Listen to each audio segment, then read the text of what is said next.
Listen to me for a moment. Do you know how much it costs just to appear wealthy? Nobody goes broke all at once. They go broke one upgrade at a time.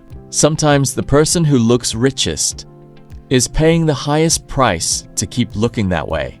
Today, we're opening a page most people never want to talk about.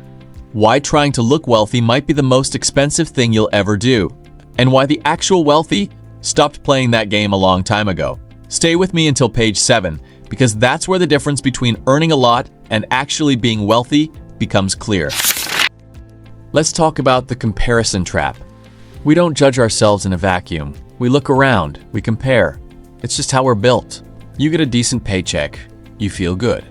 Until you open Instagram and see a friend announcing a promotion, a coworker at dinner with the boss, a classmate posting vacation photos from somewhere you've never been. Suddenly, your win feels smaller. That's not weakness. That's something psychologists call social comparison. We constantly measure our progress against the people around us, especially when there's no clear scoreboard telling us how we're actually doing. And here's the twist. Society rewards the visible win over the real one. A photo of someone closing a business deal on the phone? Ignored. A photo of someone on a luxury shopping spree? That gets the likes. We reward appearances. So, unsurprisingly, people start optimizing for appearances. Now, here's where things get interesting. How do people actually try to look rich? Let's see how this actually play out. Designer logos, front and center. Vacations planned around the photo, not the experience. Clothes bought for the tags, not the fit. It's not really about owning the thing anymore. It's about owning the announcement. And social media didn't invent this instinct, but it definitely put it on steroids. A luxury car parked outside a restaurant gets more attention than a well-funded retirement account ever will.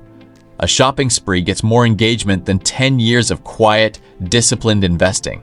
The internet doesn't celebrate wealth. It celebrates the image of wealth. And those are not the same thing, which is a real problem because you can't pay rent with engagement.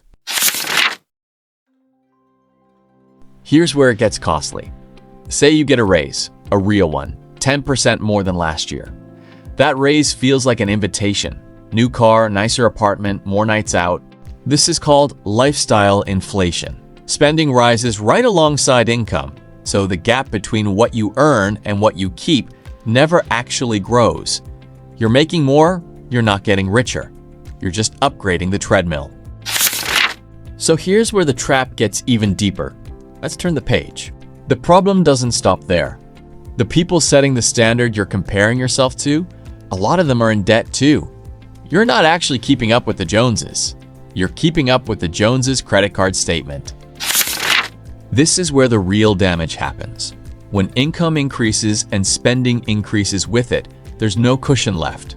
No emergency fund, no buffer for the thing nobody plans for. A job loss, a medical bill, a bad month.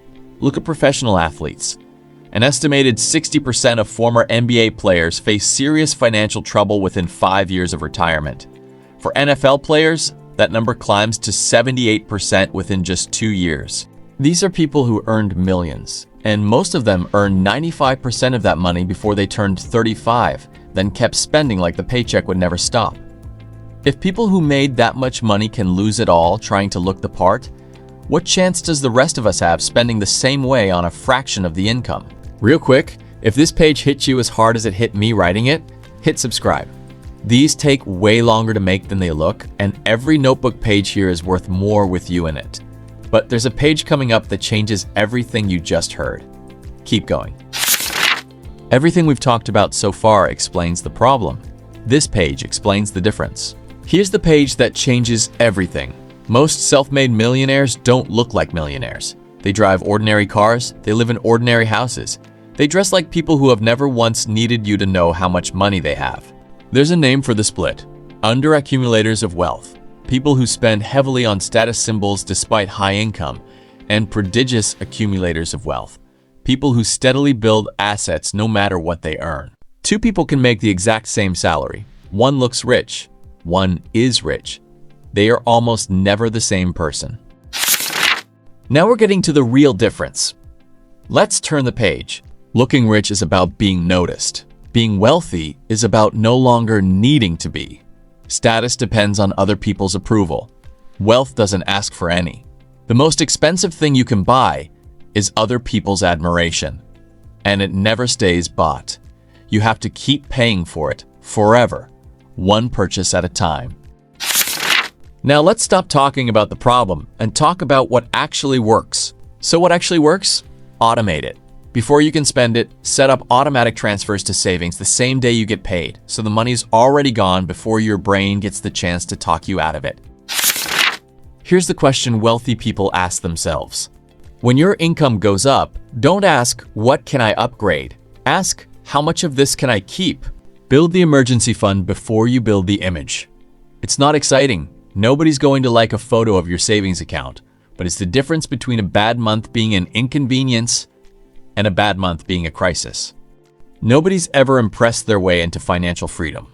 Your future self isn't watching your highlight reel. Your future self is taking notes.